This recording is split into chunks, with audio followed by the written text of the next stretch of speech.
Hello, I'm Matthew Connor. I managed to get hold of the new Taylormade SpeedBlade iron a week before the UK launch date. Now, Taylormade claim that this iron's longer and straighter than the Rocket Blade iron, also that the distance gaps are better between the irons. Let's see how it performs. As you can see, there's a gunmetal finish on the SpeedBlade iron, and you can see on the bottom here how the speeds pocket's actually longer and wider than the previous Rocket Blade. So Taylormade are saying that this is more consistent, longer from off-centre hits. Now let's have a try with this first one. Let's see how we get on. I've got the flight scope switched on.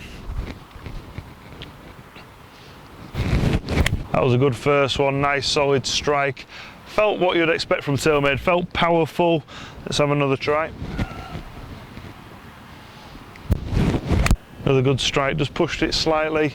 Just feels solid though. Now Taylormade's saying that this is more forgiving off-centre hits, so I'm just going to put a little bit of face tape on the iron and just try and hit one from the toe and just see how it performs from an off-centre hit. Let's try it. I just exaggerated that one slightly. It's still flown down the target line, but you can see how far from the toe I did hit it. Now I'm just going to do a little test. I've just got a 2 hybrid. I'm just going to see how far this one goes.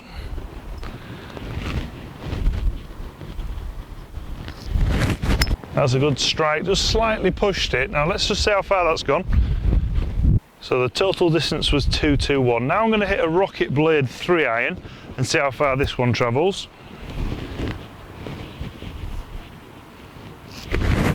Another good strike, just turned it over a little bit right to left. Now let's see how far that one's gone.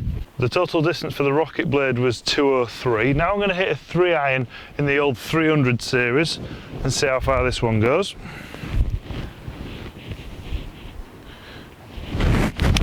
Another good strike, just turned it over a little bit right to left. Now let's see how far that one's gone. Total distance 198. The reason why I'm testing the distances is Taylormade have tried to improve the large distance gap between the long irons and hybrids. So the long irons are made more powerful with the small cut through in the speed pocket. This makes the full set have larger distance gaps but more consistent.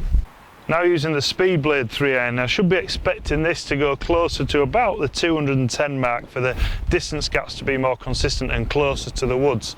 Let's see how this one goes. I ripped that one as well. Let's just see how far that one's gone. Total distance 207, so if I was going to sum this iron up, then yes, it feels nice and it feels powerful, and I understand the distance gapping between the fairway woods and the irons. My only downside is that you are going to have to buy a full set, because if you, let's say you don't have a 4 iron in the bag and you have a 3 iron and a 5 iron, because the distance gaps are bigger but more consistent, you're going to have a humongous gap between a 5 iron and a 3 iron. So I do feel like you'd have to buy all the way from 3 iron all the way down to pitching wedge, gap wedge and sand wedge for it to all work correctly. Thanks for watching. I hope you've enjoyed my review of the new Taylormade SpeedBlade iron. If you have enjoyed it, then give me those thumbs up. Don't be afraid to share it. Thanks for watching.